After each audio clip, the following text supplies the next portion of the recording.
Assalamu alaikum. In this lecture video, I'm trying to show you another analysis of what if analysis, right?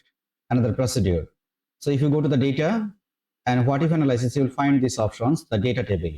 So today, I'm going to teach you how to use the data table with an example. So for example, I'm giving or providing or just deposit $1,000 per month, right?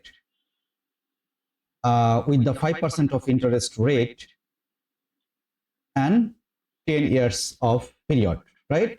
So I need to calculate after 10 years later with 5% of interest rate, if I deposit $1,000 per month, how much I can withdraw after 10 years later.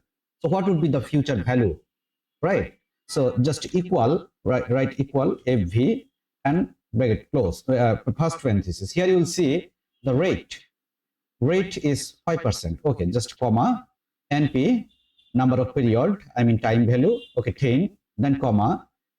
You'll find here the PMT.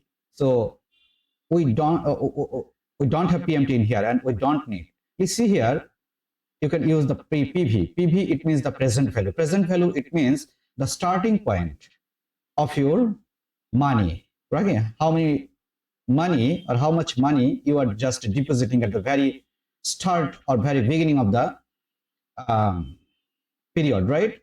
So here you can choose this one.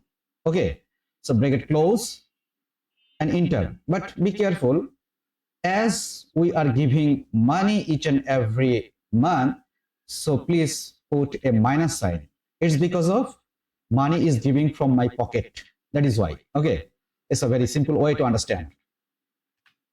Okay, so after 10 years later with 5% of interest, and if I deposit $1,000 per month, so after 10 years later, I will get $12,577.89, right?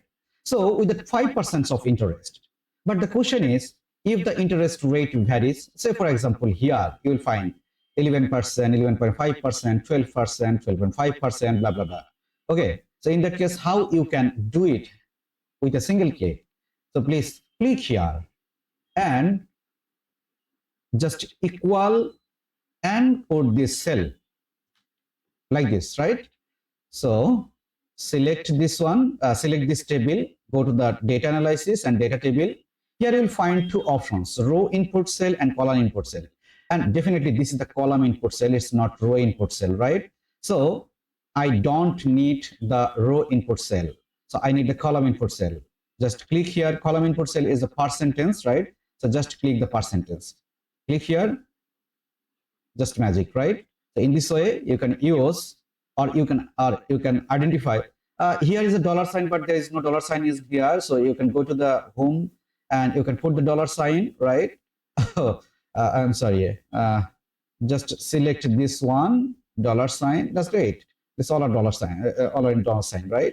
Okay. So in this way, you can calculate the future value for difference or several interest rate. On the other hand, it's very easy. Say for example, same problem, equal a value, future value. So rate, comma, period, comma, minus capital. Okay, present value.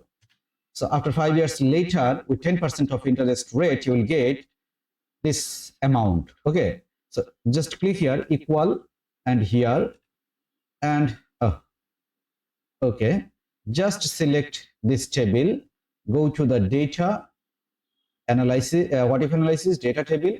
Right now, we don't need the column input cell, we need the row input cell. So what is the row input cell? Please see here, row input cell is amount, loan amount. Just click the loan amount and click here. You will find all the values, right? You will find all the values. Okay. So once again, the both way, say for example, here I'm writing here the 5% of interest rate and 10 years of, okay, 15 years of period, and the future value equal to FV. First one is rate, second one is time, and third one is minus present value. So this is the value, right? Okay, so please click here, equal, right, present value. Just put here and select this table go to the what if analysis and data table. Okay, right now we need both the row input cell and column input cell. So in the row input cell, actually, what is the row input cell? Row input cell is a capital. So okay, select the capital or put the capital in here, and column input cell just put the interest rate. If you click here, you will get everything. Okay, so these tables are, how can I say, why it is too long, right? So you will find everything. So with 13% of interest rate, if you deposit $3,000 per month, after 15 years later with 5% of interest rate, you will get, or your present value will be converted into the $1,21,252, right? So in this way, you can use the data table and the what if analysis is done. So in the last 3 videos, I have shown you how to use the goal sheet, how to use the scenario analysis or scenario manager, and how to use the data table. Within this lecture, the data table is categorized into 3 parts. One is the column oriented, I mean one variable. Row oriented is also single variable, and the 2 variables data, right? Where we need both the column input and row input. Okay, if you have any question, if you have any suggestion, or if you have any different types of example, so you can write it in comments box, right? So that some other learners can practice it, right? Or if you have any questions, just let me know by putting the command. I do believe it will be helpful for future leaders, right? So after the next video, just keep me in your prayers. Allah Hafiz.